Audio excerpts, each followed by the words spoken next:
সংবিধান সংশোধনী আনলে সেটা সংবিধানে ধারণ করার পরে জাতীয় কি যেন সংবিধান সংস্কার পরিষদের সদস্য হিসেবে শপথ নেওয়া হবে কিনা, কারা সে শপথ গ্রহণ করাবেন, কে করাবেন, কোন ফর্মে করাবেন, সেগুলো সব ধারণ করতে হবে।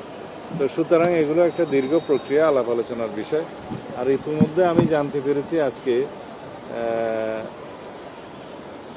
হাইকোর্টে একটা রিট পিটিশন মুভ হয়েছে যে সংবিধান সংস্কার মানে জুলাই জাতীয় সনদ উইদিন ব্র্যাকেট সংবিধান সংস্কার আদেশ 2025 নামে যেই আদেশটি হয়েছিল সেটা সংবিধানের ভায়োলেশন হয়েছে, অথবা এটা আল্ট্রাভায়ার্স দি কনস্টিটিউশন এসব বলে আর কি, যে কোনো বৈধতা নাই বলে সেটা দাবি করে একটা রিট দাখিল হয়েছে।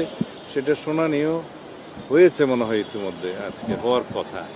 তো দেখা যাক বিচার বিভাগ থেকে কি মতামত আসে, সেটাও আমরা জাতীয় সংসদে আলোচনার জন্য নিতে পারবো। এই সব বিষয় নিয়ে আইনানুগভাবে সাংবিধানিকভাবে জাতীয় সংসদে আলাপ আলোচনার মধ্য দিয়ে সব কিছু বিবেচনা হবে, এটাই গণতান্ত্রিক চর্চা।